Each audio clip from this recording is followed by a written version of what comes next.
தமிழொலி நேயர்களுக்கு வணக்கம். இன்று இரவு நேர பிரதான செய்திகள். முதலில் தலைப்புச் செய்திகள். நாடு முழுவதும் 42 அதிக அபாயமுள்ள பகுதிகள் அடையாளம். அறிகுறிகள் தென்படுபவர்களுக்கு அவசர எச்சரிக்கை. இலங்கைக்கு வடகிழக்கில் நிலை கொண்டுள்ள குறைந்த காற்றழுத்த தாழ்வு நிலை அடுத்த 36 மணி நேர வானிலையில் மாற்றம். சுற்றுலா பயணிகளின் வருகையில் பதிவான மாற்றம். போதைப் பொருளுடன் சிக்கிய 23 பிக்குகள் பிறப்பிக்கப்பட்ட அதிரடி உத்தரவு. தென்னிலங்கையில் நள்ளிரவில் இடம்பெற்ற கொடூரம். உடலில் இருந்து தலை துண்டிக்கப்பட்டு நபர் கொலை. தமிழர் போதியில் முள்ளிவாய்க்கால் கஞ்சி பகிர்வு 2வது நாளாக முன்னெடுப்பு. வெள்ளத்தில் மூழ்கிய மலையக பகுதிகள் விடுக்கப்பட்டுள்ள கடும் எச்சரிக்கை. நெடுஞ்சாலை மேம்பாட்டு திட்டம் பல கட்ட ஒப்பந்தங்களுக்கு அமைச்சரவை ஒப்புதல். தொடர்பென விரிவான செய்திகள். நாட்டில் 25 மாவட்டங்களில் இருந்தும் டெங்கு நோயாளிகள் பதிவாகி வருவதாகவும் பருவமழை தொடங்கியவுடன் நோயாளிகளின் எண்ணிக்கை அதிகரிக்கும் போக்கு இருப்பதாகவும் தேசிய டெங்கு கட்டுப்பாட்டு பிரிவின் வைத்திய நிபுணர் பிரஜூலா சமரவீர சுட்டிக்காட்டியுள்ளார். நுளம்புகள் இனப்பெருக்கம் செய்யும் இடங்கள் அளிக்கப்பட வேண்டும் என்றும் அனைத்து பகுதிகளும் வளாகங்களும் தூய்மையாக பராமரிக்கப்பட வேண்டும் என்றும் அவர் மேலும் தெரிவித்துள்ளார். காய்ச்சல், தசைவலி, தலைவலி, வாந்தி, குமட்டல், உடலில் சிவப்பு புள்ளிகள் போன்ற அறிகுறிகளோ அல்லது இவற்றில் குறைந்தது 2 அறிகுறிகளோ இருந்தால் பொதுமக்கள் உடனடியாக வைத்தியரை அணுகி பரிசோதனை மேற்கொள்ளுமாறும் கேட்டுக் கொள்ளப்பட்டுள்ளனர். வீடுகள், பாடசாலைகள், பணியிடங்கள், வழிபாட்டு தலங்கள், அரசு மற்றும் தனியார் நிறுவனங்களின் நுளம்புகளின் இனப்பெருக்கம் அதிகரித்துள்ளதால் நுளம்புகள் இனப்பெருக்கம் செய்யக்கூடிய இடங்கள் தொடர்ந்து கவனக்குறைவாக பராமரிக்கப்பட்டால் சட்ட நடவடிக்கை எடுக்க சுகாதார மருத்துவ அதிகாரி அலுவலகங்களுக்கு தேவையான அதிகாரங்கள் வழங்கப்பட்டுள்ளன என்று கூறியுள்ளார். நுளம்புகள் இனப்பெருக்கம் செய்யும் இடங்களுக்கு முக்கிய காரணம் குப்பைகளை முறையற்ற முறையில் அகற்றுவதே என்றும், எனவே இந்த விடயத்தில் அனைத்து தரப்பினரும் கவனம் செலுத்தி நுளம்புகள் இனப்பெருக்கம் செய்யும் இடங்களை அழிப்பது அவர்களின் பொறுப்பாகும் என்றும் தெரிவித்துள்ளார். இலங்கைக்கு வடகிழக்கே நிலவும் குறைந்த காற்றழுத்த தாழ்வு நிலை மேலும் நீடிக்கும் என்று வளிமண்டலவியல் திணைக்களம் தெரிவித்துள்ளது. இன்று மாலை 4 மணிக்கு வளிமண்டலவியல் திணைக்களம் வெளியிட்ட அறிக்கையில் இந்த விடயம் கூறப்பட்டுள்ளது. அதன்படி குறைந்த காற்றழுத்த தாழ்வு நிலை அடுத்த சில நாட்களில் வடக்கு நோக்கி நகர வாய்ப்புள்ளதாகவும் தெரிவிக்கப்பட்டுள்ளது. இதன் தாக்கம் காரணமாக நாட்டில் தற்போது நிலவும் மழை நிலைமை அடுத்த சில நாட்களுக்கும் தொடரும் என்று எதிர்பார்க்கப்படுவதாக அறிக்கையில் கூறப்பட்டுள்ளது. இதற்கமைய மேல் சபரகமுவ, மத்திய, வடமேல் மற்றும் வடமாகாணங்களிலும் அனுராதபுரம், திருகோணமலை, காலி மற்றும் மாத்தறை மாவட்டங்களிலும் அவ்வப்போது மழை அல்லது இடியுடன் கூடிய மழை பெய்யக்கூடும் என எதிர்பார்க்கப்படுகின்றது. நாட்டின் ஏனைய பகுதிகளில் பிற்பகல் 1 மணிக்கு பின்னர் மழை அல்லது இடியுடன் கூடிய மழை பெய்யக்கூடும். மேல் சபரகமுவ, மத்திய, வடமேல் மற்றும் உவா மாகாணங்களிலும் அம்பாறை, மட்டக்களப்பு, காலி மற்றும் மாத்தறை மாவட்டங்களிலும் சில இடங்களில் 100 மில்லிமீட்டருக்கும் அதிகமான பலத்த மழை பெய்யக்கூடும் என்றும் எதிர்பார்க்கப்படுகிறது. இடியுடன் கூடிய மழையின் போது தற்காலிகமாக வீசும் பலத்த காற்று மற்றும் மின்னல் தாக்கங்களினால் ஏற்படக்கூடிய பாதிப்புகளை குறைத்துக் கொள்ள தேவையான நடவடிக்கைகளை எடுக்குமாறு வளிமண்டலவியல் திணைக்களம் பொதுமக்களை கேட்டுக் கொண்டுள்ளது.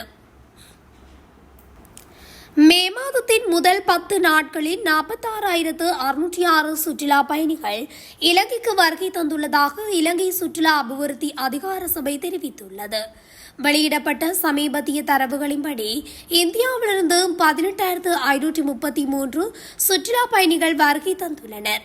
இது மொத்த வருகையில் 40% மேலும் இந்த காலகட்டத்தில் சீனாவில் இருந்து 3,472 பேரும், ஐக்கிய ராஜ்யத்தில் இருந்து 2,517 பேரும், ஆஸ்திரேலியாவிலிருந்து 2,441 பேரும் இலங்கைக்கு வந்துள்ளனர். மேலும் 2026 ஜனவரி 1 முதல் மே 10 வரை சுற்றுலா பயணிகளின் மொத்த வருகை 9,22,883 என தெரிவிக்கப்பட்டுள்ளது. இவர்களில் 2,08,451 சுற்றுலா பயணிகள் இந்தியாவிலிருந்தும் 74,628 பேர், ரஷ்யாவில் இருந்தும் 91,362 பேர், ஐக்கிய ராஜ்யத்தில் இருந்தும் வந்துள்ளனர் என்றும் இலங்கை சுற்றுலா அபிவிருத்தி அதிகார சபை குறிப்பிட்டுள்ளது. தாய்லாந்தில் இருந்து போதைப் பொருட்களை நாட்டுக்குள் கொண்டு வந்த சம்பவம் தொடர்பில் கைது செய்யப்பட்ட 23 பிக்குகளுக்கு விளக்கமறியல் நீடிக்கப்பட்டுள்ளது. இதன் அடிப்படையில் எதிர்வரும் 26ஆம் தேதி வரை மீண்டும் விளக்கமறியலை வைக்க உத்தரவிடப்பட்டுள்ளது. குறித்த சந்தேகநபர்கள் இன்றுக்கு நேர்கொழும்பு நீதவான் சுபானி அபேசேகர முன்னிலையில் முன்னிலைப்படுத்தப்பட்டனர். இதன்போதே குறித்த உத்தரவு பிறப்பிக்கப்பட்டுள்ளது. குறித்த பிக்குகள் கடந்த ஏப்ரல் மாதம் 25ஆம் தேதி நாட்டுக்கு திரும்பிய போது கொண்டு வந்த பயணப்போதிகளில் இருந்து 112 கிலோகிராம் குஷ் மற்றும் கசிஸ் போதைப் பொருட்கள் கைப்பற்றப்பட்டன. இதையடுத்து கட்டுநாயக்க விமான நிலையத்தில் வைத்து அவர்கள் கைது செய்யப்பட்டனர். அவர்களிடம் நடத்தப்பட்ட விசாரணையில் அமிதானந்த் என்ற பிக்கு ஒருவரை இந்த சட்டவிரோத செயலை வழிநடத்தியுள்ளமை தெரிய வந்துள்ளது. இதனைத் தொடர்ந்து அமிதானந்த் என்ற பிக்குவும் கமகா பகுதியில் உள்ள விகாரை ஒன்றில் மறைந்திருந்த போது கைது செய்யப்பட்டமை குறிப்பிடத்தக்கது. அம்பலாந்தோட்டை மாமண்டலத்திற்கு போகுடுயாய பகுதியில் நபர் ஒருவர் தலை துண்டிக்கப்பட்டு கொலை செய்யப்பட்டுள்ள நிலையில் மற்றொருவர் பலத்த காயமடைந்துள்ளமை தொடர்பில் அம்பலாந்தோட்டை போலீசார் விசாரணைகளை ஆரம்பித்துள்ளனர். இவ்வாறு கொல்லப்பட்டவர் 34 வயதுடைய 3 பிள்ளைகளின் தந்தை எனவும் காயமடைந்தவர் அவரது மனைவியின் தந்தை எனவும் போலீசார் தெரிவித்தனர். குறித்த நபரை கொலை செய்வதற்காக மூவர் அவரது வீட்டுக்கு வந்துள்ளதுடன் அவரை கொலை செய்த பின்னர் அவரது தலையை துண்டித்து மாமண்டல சந்தையில் உள்ள சிலைக்கு அடியில் மறைத்து வைத்து விட்டு சென்றுள்ளதாக தெரிவிக்கப்படுகிறது. கடந்த ஆண்டு ஜனவரி 2ஆம் தேதி அம்பலாந்தோட்டை அலைவுட மேற்கு பகுதியில் இடம்பெற்ற முக்கொலை சம்பவத்துடன் தொடர்புடைய சந்தேக நபரே இவ்வாறு கொல்லப்பட்டுள்ளார். சம்பவம் தொடர்பாக விளக்கமறியலில் வைக்கப்பட்டிருந்த கொலை செய்யப்பட்ட நபர் கடந்த மார்ச் மாதமே 30ஆம் தேதி பிணையில் வெளியே வந்துள்ளார். முக்கொலைக்கு பழிவாங்கும் நோக்கிலே இந்த நபர் கொலை செய்யப்பட்டிருக்கலாம் என்றும் போலீசார் சந்தேகிக்கின்றனர். முள்ளிவாய்க்கால் இனப்படுகொலை வாரத்தின் 2ஆம் நாளான இன்று கட்டைக்காட்டில் நினைவு நாள் அனுஷ்டிக்கப்பட்டுள்ளது. அதுடன் முள்ளிவாய்க்கால் கஞ்சி காய்ச்சப்பட்டு அங்கிருந்தவர்கள் உட்பட வீதியில் சென்றவர்களுக்கும் கஞ்சி கொடுக்கப்பட்டுள்ளது. கடந்த 2009ஆம் ஆண்டு இடம்பெற்ற முள்ளிவாய்க்கால் நிகழ்வை நினைவுபடுத்தும் விதமாக வருடாந்தம் முள்ளிவாய்க்கால் நினைவு தினம் ஈழத்தமிழர்களால் அனுஷ்டிக்கப்படுகின்றது. அதேபோன்று முள்ளிவாய்க்கால் கஞ்சி காய்ச்சும் அங்குள்ள மக்களுக்கு கொடுக்கப்பட்டும் வருகின்றது. முள்ளிவாய்க்கால் இனப்படுகொலையின் 17வது ஆண்டு நினைவேந்தல் வாரத்தின் 2வது நாளாகவே இவை முன்னெடுக்கப்பட்டுள்ளது. பாதலை மாவட்டத்தில் பண்டாரவளை நகர பகுதிகள் கடும் மழையினால் வெள்ளத்தில் மூழ்கியுள்ளன. இந்த மழையினால் பண்டாரவளை தர்ம விஜய மாவட்ட பகுதியில் கால்வாய்கள் அடைப்பு ஏற்பட்டதால் 2 அடி உயரத்துக்கு நீர் தேங்கியுள்ளது.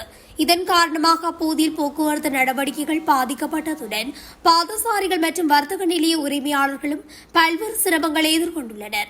இந்த நிலையில் தொடர்ச்சியாக பெய்து வரும் மழையால் மலையக பகுதிகளில் வெள்ளம் மற்றும் மண்சரிவு அபாயம் அதிகரித்துள்ளதாக அதிகாரிகள் எச்சரித்துள்ளனர்.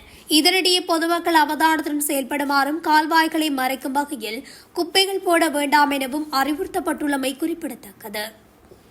இத்துடன் தமிழொலியின் இன்றைய இரவு நேர பிரதான செய்திகள் நிறைவடைகின்றன. தொடர்ச்சியாக செய்திகளை அறிந்து கொள்ள தமிழொலி ஊடகத்துடன் இணைந்திருங்கள். நன்றி, வணக்கம்.